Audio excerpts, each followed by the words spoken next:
Hello everyone, Bill Molyneux here for Bill's Wargame World.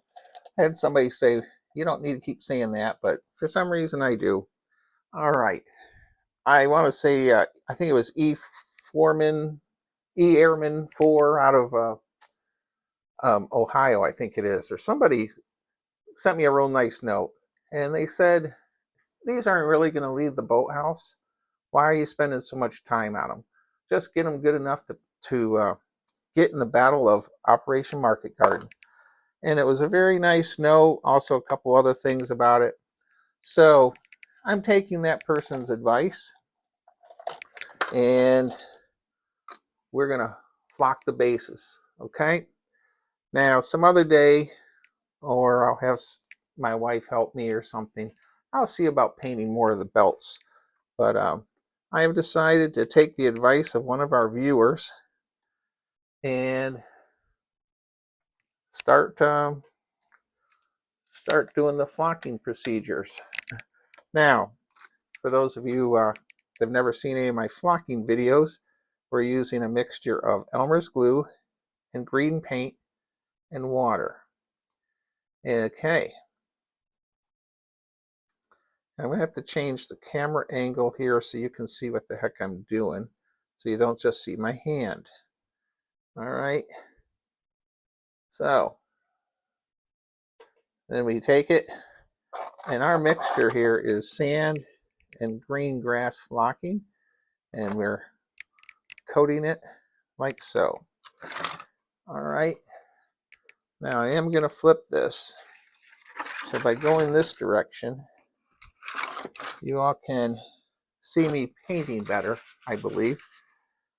Okay. So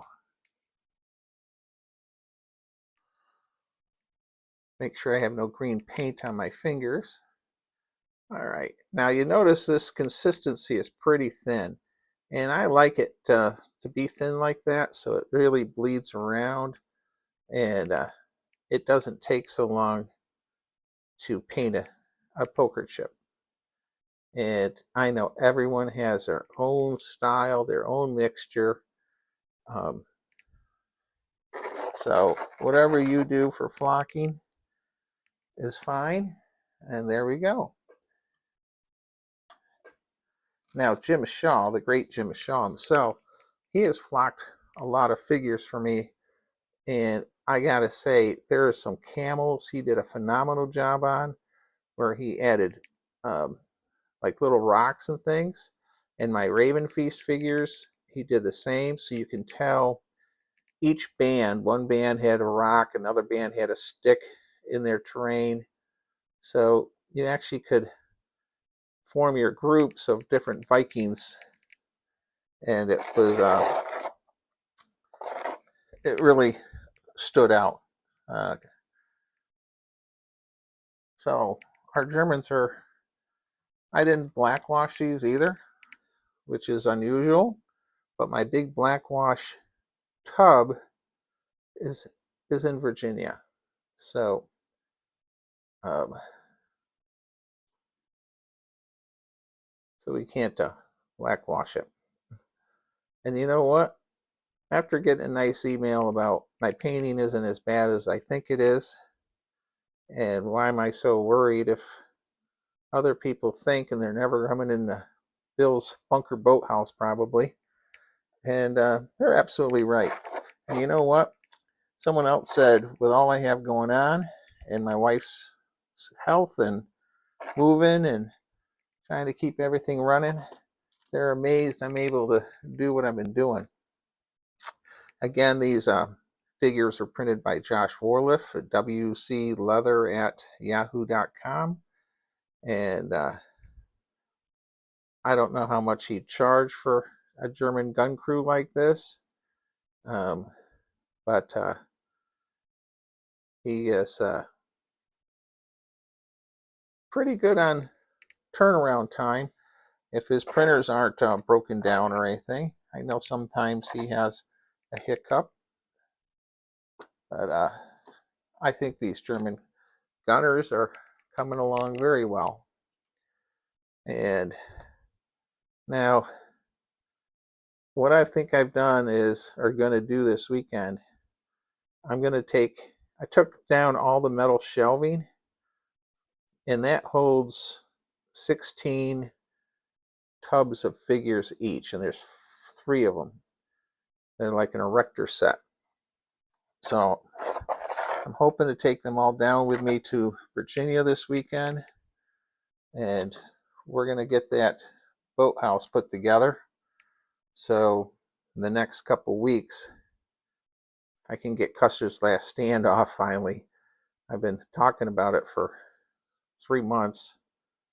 And, oh, something you might all find this interesting for those of you that watch my videos with Kevin, Colonel Handsome, and the Chuckleheads.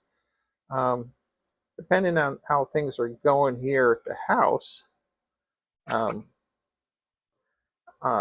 I may stay at Kevin's a little bit. We have some construction work going on here before we can sell it. And Kevin's kind enough to say I can crash at his house, great Colonel Handsome. In fact, I think next week I stay at Walt's house before we leave for Tim's gigantic Gettysburg game. And I'm hoping that game will give me a lot of views for the Blue and the Gray Education Society. Someone asked me about them, and you can look them up on Google. They have books, they support battlefields all over the country, but they sound like a Civil War only type group, but they're not. They help Revolutionary War battlefields, French Indian War, so well worth checking out. And they have some great battlefield tours that they set up all across the country. And they're always traveling in there and promoting history. And I think they're a good organization for Goober and I to help support.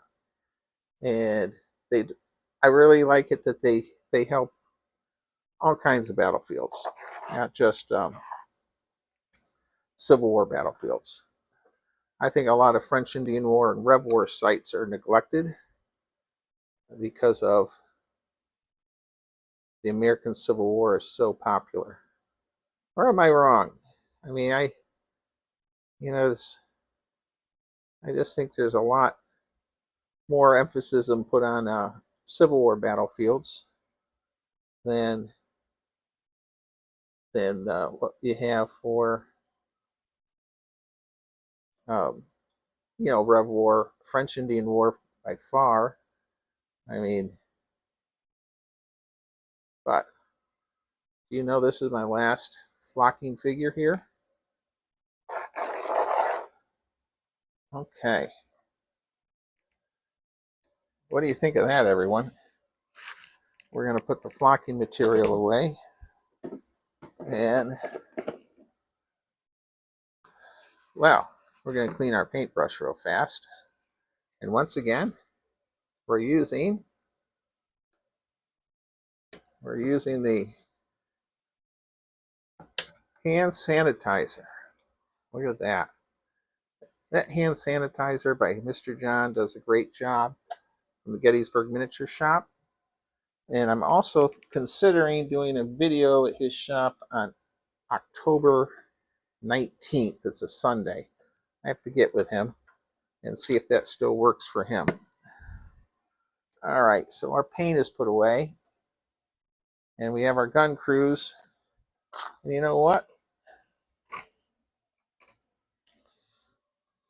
Let's see how they're looking now.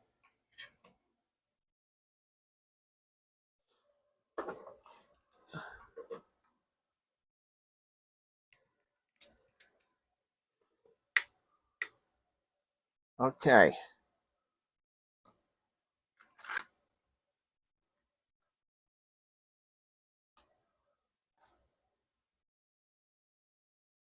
Well,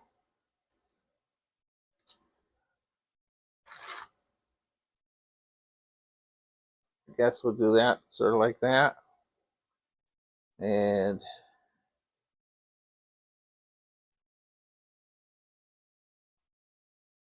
I need to back this up. for our gun battery once again. We have the guy with the barrel, ammunition to our support machine gunner, and our leader.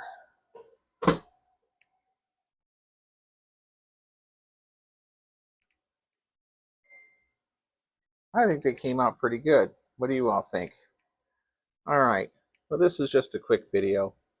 I hope you enjoyed this. I had someone tell me that the F-17 that was a bad print that I was going to use as wreckage, they think I should just cover that up with a piece of material, paint it, and keep this as an operational tank. The only other thing is a little bit off on this muffler. But send me your comments. All right, that's about it. I got this done. Stay safe, be kind, be courteous, and thank you for watching. And don't forget, this video is helping to support the Blue and the Gray Education Society. Good night, everyone.